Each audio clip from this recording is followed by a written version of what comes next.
English translation. 401st contact.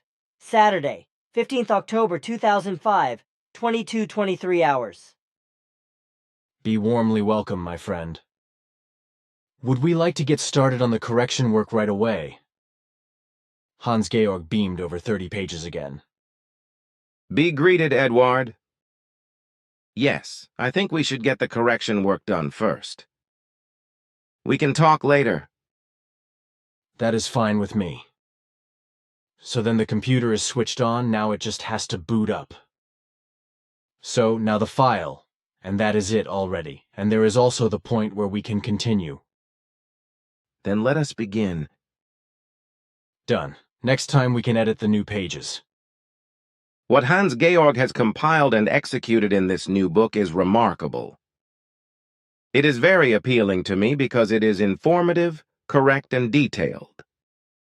And I find it especially valuable that there are repetitions in it because this allows the later reader to understand what is said and explained, and it makes it stand out in the memory.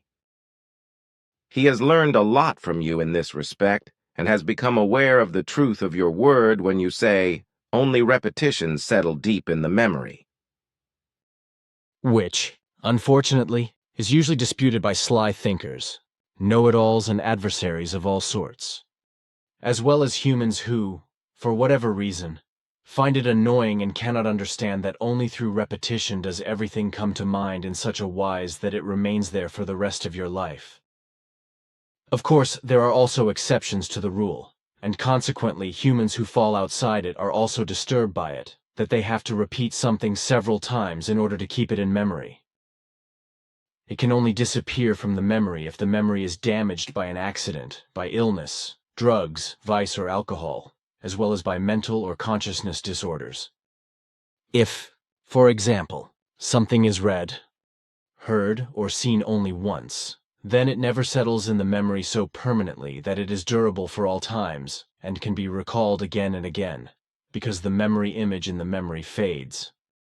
This also causes the memory and the actual image of what is seen or read to fade away, which leads to the emergence of foreign images, which means that a false memory emerges from which false memory images appear. For example, a larger number of humans can see one and the same situation completely differently, depending on how intensively and often they look at the situation. And in fact, a situation, a picture, or anything else can be viewed several times within a very short time, and thus be imprinted in the memory. If this happens, then it does not occur that suddenly false memory images appear, as is often the case when several humans observe one and the same event, as for example when a car is observed, which then has to be described. The rule is then that each observing person thought they saw a different color of the vehicle. In the case of an observed accident, etc., exactly the same is the case, because even there, each person observing the event sees everything differently, according to how intensively and often within seconds everything is observed. Exactly or superficially and inaccurately, the latter usually being the case. Your words apply exactly to what is given. But listen to what I have to call further predictions. On the 17th of October, the Aegean Sea will be shaken by two seaquakes of magnitude 5.7 and 5.9, after which another quake of magnitude 6 will follow these quakes in the night from the 20th to the 21st of October, which in turn will cause several aftershocks. Before that, Japan will have an earthquake of magnitude 5.3, followed by a seaquake of magnitude 6.5 off the coast of Ibaraki in Japan on the 19th of October. In earthquake areas of Pakistan, Afghanistan, and India, as well as in Indian and Pakistani Kashmir, the number of dead will rise to around 85,000, because many were buried and seriously injured under the rubble of the buildings to such an extent that any help was and will be futile for them. And the recent new quake has also claimed even more lives. However, I will report on this when we have more precise data. The onset of winter will also cost more lives, as more than 2 million humans are homeless and exposed to the wild weather, so many of them will fall ill and lose their lives. These are the results of our current investigations in this regard. Please, if I may interrupt you. You said some time ago that the bird epidemic was already in Europe, which has now been proven true. Were you referring only to Turkey and Romania? No, because also in southern Europe, in western Russia, and in northern Europe, the disease has already been introduced by migratory birds in a few individual cases. However, it has not yet spread very far among birds, and it has not yet spread to domestic poultry.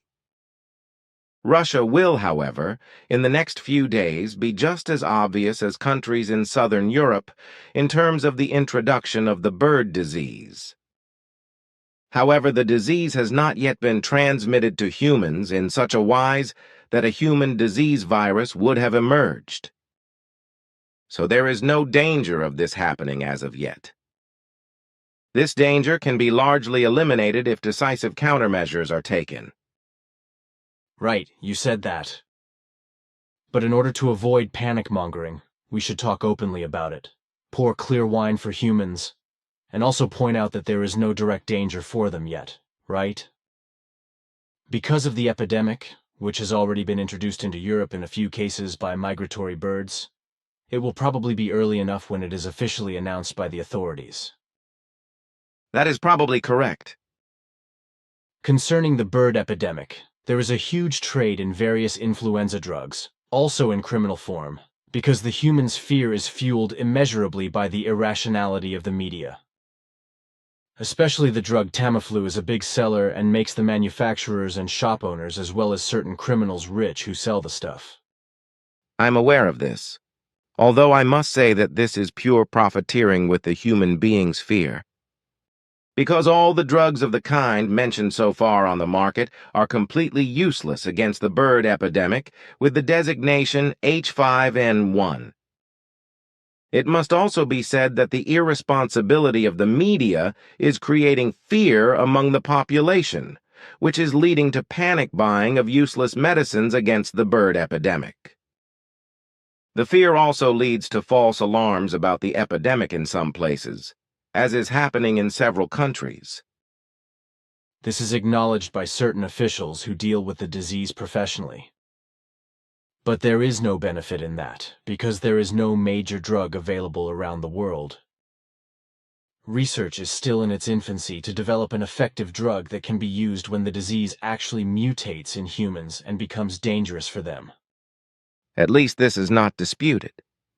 In contrast to the fact that the epidemic is also transmissible from person to person, but so far only in a certain form through direct physical contact if a corresponding infection already exists.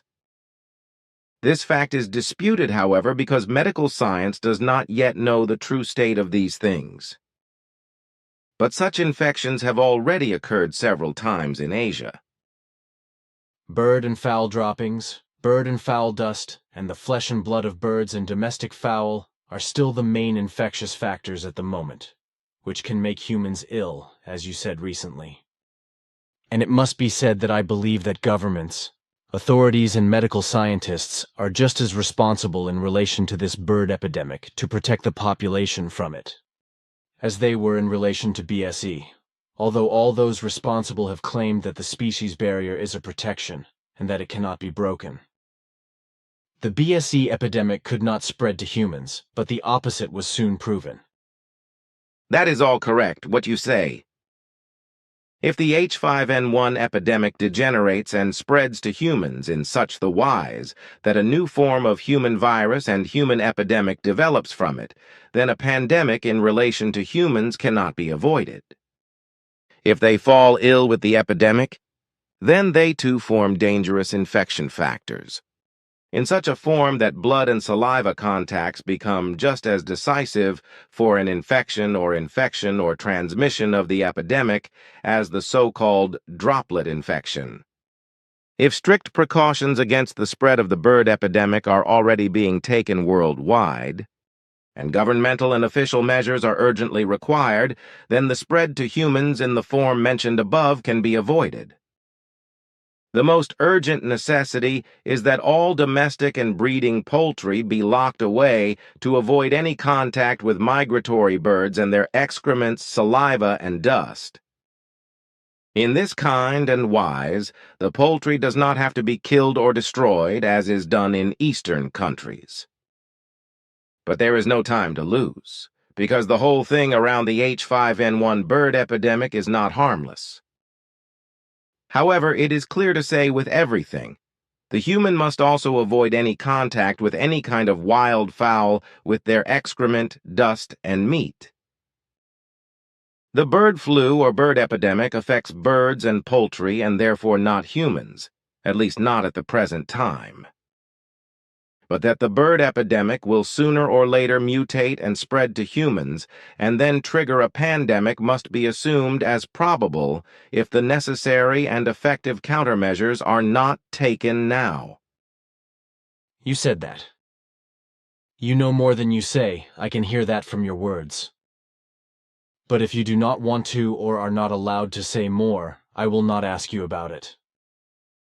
But may I ask, I know Greece quite well, as I have traveled the country and lived and worked there.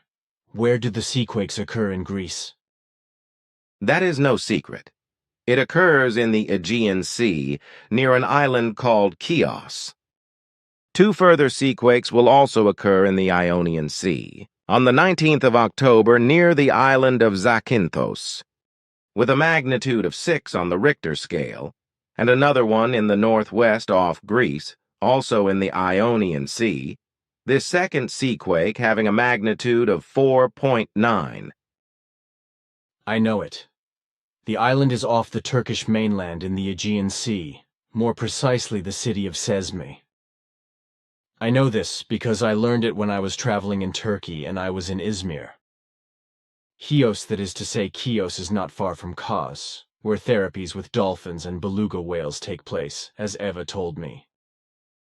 I also told her then, when the great seaquake occurred off Sumatra, that in the Aegean Sea there will be seaquakes and earthquakes in the coming time, with a very violent one being the ultimate climax. As you said at the time, there will be buckets down there, huge earthquakes and seaquakes, the forerunners of which are now supposed to be on the 17th of October. Your explanations correspond to what was given. And the impending earthquakes in the Aegean and Ionian Seas are in fact only the beginning and the precursors of a very severe seaquake, which, however, will still have to wait for some time. But let me now mention some more predictions. In the Gulf of Mexico, another major hurricane will be raging, one called Wilma, which will be even more powerful than the 2 previous ones. It will reach a storm speed of around 350 kilometers per hour, which will be the strongest hurricane measured so far and will hit Jamaica, Yucatan, Honduras, Cuba, and also the south of Florida, etc., unfortunately also claiming lives and causing a lot of catastrophic destruction. If I can interrupt you again, in the USA, they calculate the severity of storms from 1 to 5. In which category does this hurricane fall? This hurricane will be called Category 5, but it exceeds this strength because the scale must be expanded or increased from now on, and this hurricane must be given the value 6. This hurricane will be followed by a number of others in the next few weeks, and consequently, in relation to these, for the first time per year, there will be more hurricanes than ever before in living memory. You said yes, as Sfath, Simya say, and Quetzal have said before, that the storms and severe weather will become more and more violent, more powerful, and out of control, exceeding every known norm. You also said recently that the whole of the coming catastrophes can no longer be stopped, because the humans have destroyed far too much in nature and the entire environment. That is correct. It will also prove itself again when, after the 20th of October, heavy rainfall sets in southern Italy, in Puglia, which will cause flooding over a wide area and will also claim some lives. On the 24th of October, there will be 2 earthquakes of magnitude 4.9 and 5.2 in Afghanistan, as well as another earthquake of magnitude 6 in the already affected area of Pakistan. At the same time, a large volcanic eruption occurs in a crater about 10 kilometers in size on the Galapagos Islands. In Palestine, radical elements will carry out new suicide bombings and bombings against Israel, leading to new escalations by Sharon's order, which orders a new war of hatred with airstrikes against the Palestinians, who are firing homemade and commercial rockets at Israel, causing new bloodshed. It has also come to the point where propaganda for assassinations and suicide attacks is being made in Switzerland, because for some time now, and you probably do not know this yet, calls for hatred of the Holy War have been spread on the internet by radical Islamists living illegally in Switzerland. In the coming weeks, India will be affected by large amounts of rain and the resulting flooding in several areas, resulting in a serious railway accident with a large number of deaths due to the undermining of a railway line. While in Iran, the new president and fanatical Zionist enemy Mahmoud Ahmadinejad will make a name for himself worldwide when he spreads anti-Israeli hate tirades on television and incites the Iranian people and loudly demands that Israel should disappear from the map of the world. This will result in a huge million-dollar hate demonstration against Israel. Ahmadinejad is a very dangerous fanatic, who is also bent on intrigues and willing to start this war against all those states that are of a different faith, or are Israel-friendly, or are otherwise related to Israel, or are considering doing so. The Frankfurt Book Fair will also suffer under his advocacy, where anti-Jewish writings are promoted at the Iranian bookstall in order to stir up anti-Semitism. This guy, if I am not mistaken, is the one who played a leading role as one of the fanatical ringleaders in the U.S. Embassy occupation and hostage-taking in Tehran on the 4th of November 1979, as Sim Yaseh told me at the time. According to a photograph in a newspaper showing several of the violent Iranian students who carried out the embassy raid. That is correct. Before you make any more predictions, I have 2 more questions. I'm frequently asked, especially from the US and Mexico, about the sporadic appearance of small white objects at high altitude in the sky.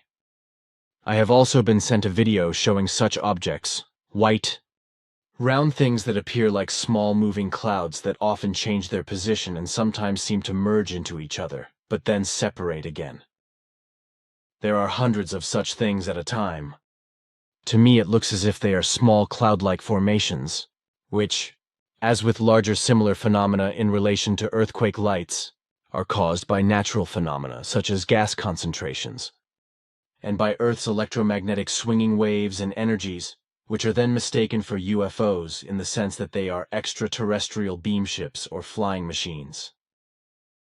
Also, the earthquake lights are interpreted again and again as UFOs of extraterrestrial origin, because they often have forms which look like some kind of futuristic flying objects. These often shining electromagnetic objects also have the property, as you have explained to me, that hallucinations are caused in some humans, which are often based on the fact that some humans consider everything to be real. Very often such hallucinations lead to illusory experiences in such a wise that the hallucinators see themselves as abducted by aliens, especially with regard to small gray men with big almond-shaped eyes, etc. False memory images are created by the brain, which feigns something experienced without actually happening. A phenomenon that also occurs in such humans in a state of hypnosis. As you once explained, in the hypnotic state, stories and experiences are created in the brain that seem completely real, but are not real and therefore never happened. If I remember correctly, these hallucinations are triggered in the cranial and temporal lobes. So it follows that the alleged abductions of terrestrials by extraterrestrials are based on pure hallucinations, as well as all the associated stories of alleged medical examinations, impregnations, robbery of the fetus, of strange time gaps, the local displacement of the allegedly affected, the switching off of lights in car engines, etc. Of the hundreds and thousands of allegedly abducted humans all over the world, with the USA leading the way, the truth is that only 2 authentic cases in the last 240 years can be mentioned. As you recently explained to me in a purely private conversation, even the fairy tales of alleged implants, etc., are based on hallucinations or on events in which the person concerned has had, in some unnoticeable kind and wise, their body or limbs penetrated by a foreign body, metal or plastic, etc. It is not uncommon for there to be several such foreign bodies. Even mass observations of alleged extraterrestrial ships can be based on hallucinations caused by the Earth's electromagnetic swinging waves and their energies, especially if strange nebulous or cloud-like formations are connected with them, which are caused by ionizations in the atmosphere. Although we talked about it before, but apparently I misunderstood you regarding the objects in Mexico and explained that I had no answer to that. But now I know what your question is about, which I can only answer in the sense that you just explained it. And what you are going to say is actually based on our findings as we conveyed them to you. Unfortunately, this will not change the fact that all those who believe in the absurdities of alleged abductions by extraterrestrials and in everything allegedly connected with them will not be taught. In this regard, any instruction in relation to reality is usually just as meaningless as it is in relation to crop circles, belief in ghosts, all esotericism, religious sectarianism, the false teachings of religions and everything that has to do with occultism and hallucinations, imaginations and delusions of any kind from the human brain. I probably did not make myself clear in my question at the time, so if you misunderstood me, it is probably my fault. Ah yes, here is this note, on which is written 5th Contact, Sunday, 16th February 1975, 23:41 hours. Contact Volume 1, pages 45-46, sentences 51-59. Wait, here I copied it out in the computer and it says this. Then 3,553 years ago, the destroyer penetrated into the earthly solar system and disordered the planetary orbits by its gigantic forces. Passing close to the Earth, it wrapped it in its huge tail and shook it very hard. Huge storms and volcanic eruptions were the result.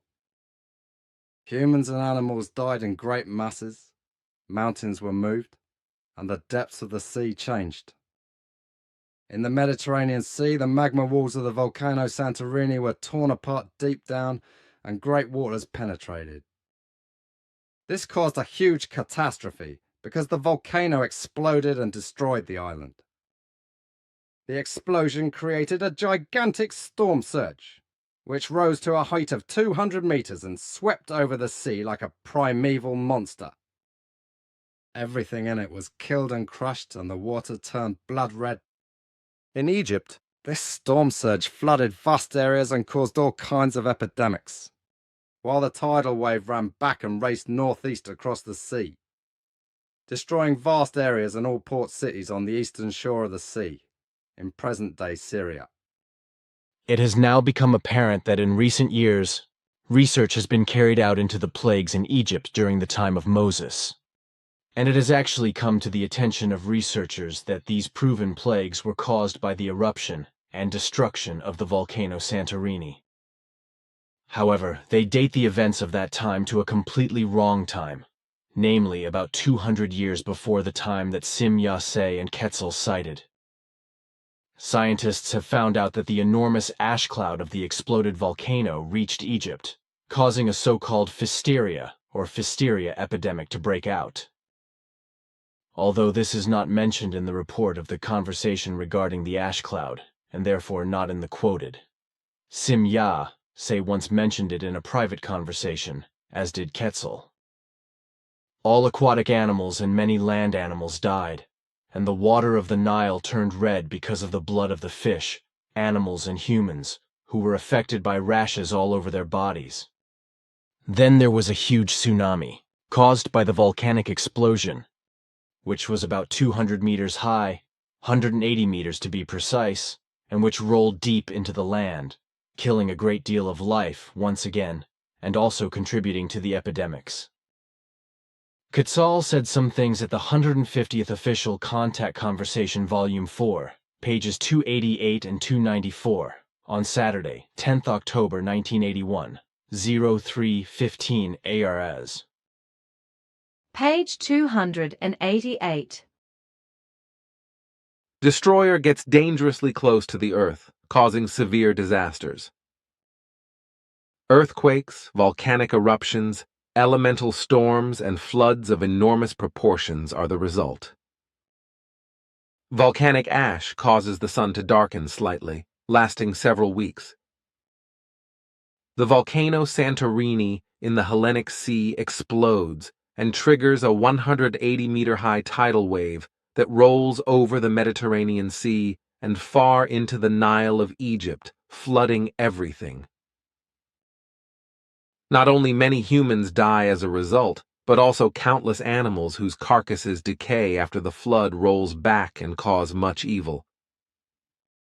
This event triggers the 7 biblical plagues Moses' time for Moses, whereby the water of the Nile is also colored red by the blood of the innumerable forms of life that have been killed and their bodies torn and maltreated.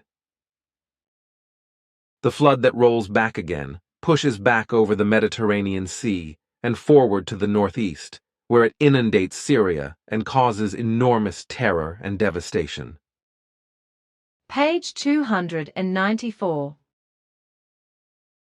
Well, even so, but still, even though I do not think it is right not to tell us.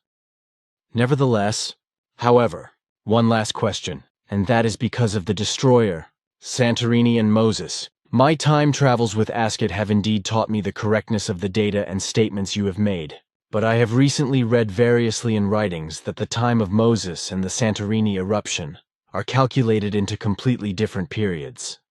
From 1500 BC, these calculations and assertions extend into the 5th millennium BC.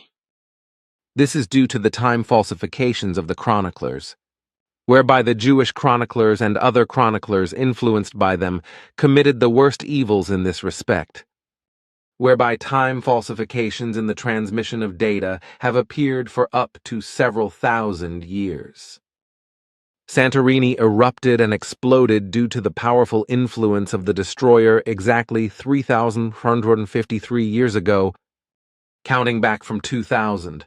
With Moses living at that time and preparing the Exodus in Egypt for the then Hebrew Jewish people. These dates are correct, as you yourself were able to determine on the basis of your travels with Ascot into the past. And Moses really lived and carried out the Exodus, even if it is later claimed that this is not true. So you are just confirming my own observation. Something else is not possible for me, because we cannot, like the Earth humans, simply falsify data. Because chronicles are not written down daily, but often only after many centuries, or even after 2,000 years, according to oral tradition, as was the case with the Jewish and various other folk chronicles, whereby time, data, and events were falsified in such a wise that even 2 or 3 events that took place simultaneously were torn apart and occurred separately in periods of centuries or millennia, while on the other hand, 2 events that were thousands of years apart were assigned to the same time.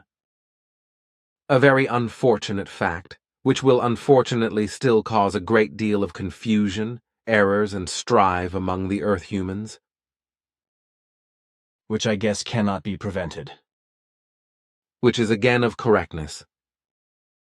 The quoted corresponds to the records we have in relation to these events. The earthly scientists are very wrong if they date the whole thing to another time. Going back to the year 2000 AD, it is 3,453 years since the events took place. So, counting from today, the catastrophe happened 3,458 years ago. There is nothing to be done about it even if the earthly scientists give different dates. But if they do, then this may be due to the fact that for the first centuries backwards, false results are obtained due to changes in the materials to be tested, which results in false time results. I am aware of that. But thanks for your explanation. Then I would like to point out that in the Prophecy and Prediction, which I formulated and wrote in 1958 according to the statements of Sfath and Asket, along with some calculations of my own, Verse 142 talks about the fact that one day only one valuable language will be spoken on the earth. This has obviously led to a misunderstanding for various humans, because the whole thing was understood in such a wise that only one single language would be in use on the earth. But as I understood the whole thing during Sfath's explanations, and according to my own calculations, the 142nd verse is to be understood in such a wise that only one single and valuable language will be spoken for worldwide understanding, while, however, many other languages and dialects will be in use, as before, adapted to the individual races, etc. One single and valuable language will be a world language that encompasses the whole world and is spoken by all humans in addition to their own mother tongue. It will therefore be a realization of a unified language which unites humans, as the idea of Esperanto actually was, but which has never been realized because this artificial language has never been introduced to the masses of the population and practically only in business, etc., and so on. This is how I understood the prediction as my calculations showed. The whole thing can also be understood in the wise as you have explained it. Well, that should be clear by now. But if you have some more predictions to make, I am all ears. Yes, there is not much more to mention. Among other things, that a small tornado is forming in Germany in the area of Bad Kissingen at the time of the 22nd or 23rd of October, but it will cause considerable damage also in nature. This will be followed by another in northern Germany on 25th and 26th of October. That is all we can say at the moment. I can only tell you new facts on my next visit, which will not be until the 29th of October because next Saturday I will be as unreachable as Florina and Enjana, so the correction work will be cancelled. Then I can continue working on your questions. So far, I have managed a little more than 400, so there are still 1,390 to work on. This is very gratifying for us, and our spiritual leadership is very grateful to you. We have already taken over everything, and our linguists are already converting everything into the necessary languages. But you really do not have to hurry so much with this work because, as I told you before, we reckoned that you would need about a year to work it all out. But now goodbye, Edward, dear friend, until the 29th of October. By the way, I would like to send you greetings from my daughters Plaja and Simya Se, as well as from Quetzal, Asket, Florena, Taljda, and Enjana, and from all the others who know you and are very fond of you. Give them all also my greetings and my thanks.